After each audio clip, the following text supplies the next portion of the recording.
ನಡುವೆ ಆರ್ ನಗರದಲ್ಲಿರ್ತಕ್ಕಂಥ ದರ್ಶನ್ ಅವರ ಮನೆಯನ್ನು ಸೀಸ್ ಮಾಡಿದ್ದಾರೆ ಪೊಲೀಸರು. ಸೀಸ್ ಮಾಡಿದ್ದಾರೆ ಅಂದರೆ ಇವರೇ ಬೀಗ ಹಾಕಿ ಲಾಕ್ ಮಾಡ್ಕೊಂಡು ಬಂದಿದ್ದಾರೆ. ಯಾಕೆ ಅಂತಂದರೆ ಈಗ ಮೃತಪಟ್ಟಿರ್ತಕ್ಕಂಥ ರೇಣುಕಾಸ್ವಾಮಿಯನ್ನು ಆ ಮನೆಗೆ ಕರ್ಕೊಂಡು ಬಂದಿದ್ರು ಅಂತಕ್ಕಂಥದ್ದಿದೆ. ಆ ಮನೆಗೆ ಕರ್ಕೊಂಡು ಬಂದರು ಅಂತ, ಹಾಗಾಗಿ ಅದನ್ನು ಈಗ ಸೀಸ್ ಮಾಡಿದ್ದಾರೆ. ಅದಾದ ನಂತರ ಅಲ್ಲಿಂದ ಆರ್ ನಗರದ ವಿನಯ್ ಶೆಡ್ಗೆ ಕರ್ಕೊಂಡು ಹೋಗ್ತಾರೆ. ರೇಣುಕಾಸ್ವಾಮಿಯ ಕೊಲೆ ಆಗುತ್ತೆ ಅಲ್ಲಿ. ಕೊಲೆಯ ನಂತರ ಆಟೋ ಮತ್ತು ಕಾರ್ನಲ್ಲಿ ಮೃತದೇಹವನ್ನು ರವಾನೆ ಮಾಡ್ತಾರೆ.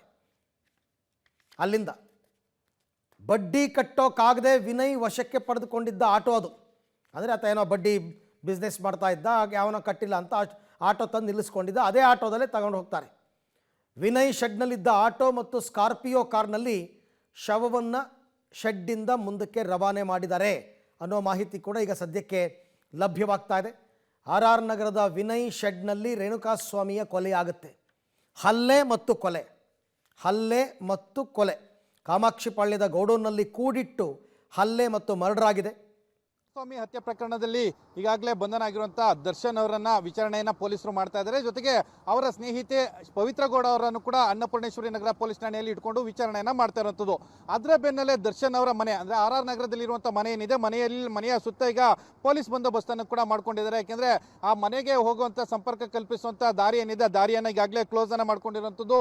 ಒಂದು KSRP ವ್ಯಾನ್ ಜೊತೆಗೆ ಇಲ್ಲಿಯ ಸ್ಥಳೀಯ ಪೊಲೀಸರು ಏನಿದ್ರು ಸ್ಥಳೀಯ ಪೊಲೀಸರನ್ನು ಕೂಡ ಬಳಸ್ಕೊಂಡು ಈಗ ಬಂದೋಬಸ್ತನ್ನ ಮಾಡ್ಕೊಳ್ತಾ ಇರುವಂಥದ್ದು. ಯಾಕೆಂದ್ರೆ ಅಭಿಮಾನಿಗಳು ಬರುವಂತಹ ಸಾಧ್ಯತೆಗಳಿದ್ದಾವೆ. ಜೊತೆಗೆ ಇಲ್ಲೇನಾದರೂ ಹೆಚ್ಚು ಕಡಿಮೆ ಆಗಬಹುದು ಅಥವಾ ಕಾನೂನು ಸುವ್ಯವಸ್ಥೆಗೆ ಧಕ್ಕೆ ಆಗಬಹುದು, ಈ ರೀತಿಯ ಅನುಮಾನಗಳಿರೋ ಹಿನ್ನೆಲೆಯಲ್ಲಿ ಸ್ಥಳೀಯ ಪೊಲೀಸರು ಈ ಕ್ರಮವನ್ನು ತೆಗೆದುಕೊಂಡಿದ್ದಾರೆ.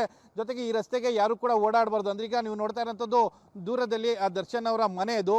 ಆ ದರ್ಶನ್ ಅವರ ಮನೆಯ ಮುಂಭಾಗದಲ್ಲಿ ಕೂಡ ಬ್ಯಾರಿಕೇಡ್ ಅನ್ನು ಹಾಕಿದ್ದಾರೆ. ಆ ಕಡೆಯಿಂದ ಈ ಕಡೆಗೆ ಬರಲಿಕ್ಕೆ ಮತ್ತು ಈ ಜಾಗದಿಂದ ಮತ್ತೊಂದು ಆ ಕಡೆ ಹೋಗಲಿಕ್ಕೂ ಕೂಡ ಯಾವುದೇ ರೀತಿಯ ಅವಕಾಶಗಳಿಲ್ಲ. ಯಾಕೆಂದ್ರೆ ಪೊಲೀಸರು ಇಡೀ ರಸ್ತೆಯನ್ನ ಬಂದ್ ಮಾಡ್ಕೊಂಡಿರುವಂಥದ್ದು. ಜೊತೆಗೆ ಅವರ ಮನೆಯ ಮುಂದೆ ಪೊಲೀಸ್ ಬಂದೋಬಸ್ತನ್ನ ಮಾಡ್ಕೊಂಡಿದ್ದಾರೆ. ಅಲ್ಲಿ ಯಾರು ಕೂಡ ಹೋಗಬಾರ್ದು, ಅಪರಿಚಿತರು ಹೋಗಬಾರ್ದು ಅನ್ನೋದ್ರ ಬಗ್ಗೆ ಕೂಡ ಈಗ ಸೀಸ್ ಅನ್ನ ಮಾಡಿರುವಂಥದ್ದು. ಬಹುತೇಕ ದರ್ಶನ್ ಅವರ ಮನೆಗೂ ಆತನನ್ನ ಕರ್ತ್ಕೊಂಡು ಬಂದಿದ್ರ ಏನು ಅನ್ನೋದ್ರ ಬಗ್ಗೆ ಯಾವುದೇ ರೀತಿಯ ಸ್ಪಷ್ಟನೆಗಳಿಲ್ಲ.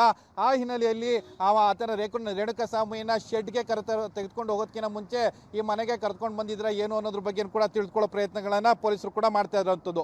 ಯಾಕೆಂದ್ರೆ ಇದು ಒಂದು ಕ್ರೈಮ್ ಸೀನ್ ಆಗಿರ್ಬೋದು. ಆ ಹಿನ್ನೆಲೆಯಲ್ಲಿ ಮನೆಯನ್ನು ಕೂಡ ಸೀಸ್ ಮಾಡಿ ತಮ್ಮ ವಶಕ್ಕೆ ಪಡೆದುಕೊಳ್ಳುವಂತ ಸಾಧ್ಯತೆಗಳಿದಾವೆ.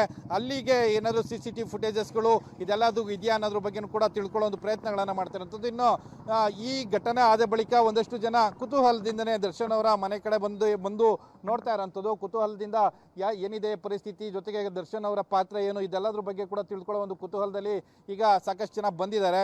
ಜೊತೆಗೆ ಪೊಲೀಸರು ಕೂಡ ತಮ್ಮ ಕೆಲಸವನ್ನು ಕೂಡ ಮಾಡ್ತಾ ಇದ್ದಾರೆ. ಮನೆಯನ್ನ ಸೀಸ್ ಮಾಡಿಕೊಂಡು ಆ ಜಾಗಕ್ಕೆ ಏನಾದರೂ ರೇಣುಕಾಸ್ವಾಮಿಯನ್ನ ಕರ್ತ್ಕೊಂಡು ಬಂದಿದ್ರೆ ಏನು ಅನ್ನೋದ್ರ ಬಗ್ಗೆ ಕೂಡ ತಿಳ್ಕೊಳ್ಳೋ ಪ್ರಯತ್ನವನ್ನ ಈಗ ಪೊಲೀಸರು ಕೂಡ ಮಾಡ್ತಾ ಇರೋಂಥದ್ದು. ಕ್ಯಾಮ್ರಾ ಪರ್ಸನ್ ರವಿ ಜೊತೆ Muralidhar, crime bureau, public TV.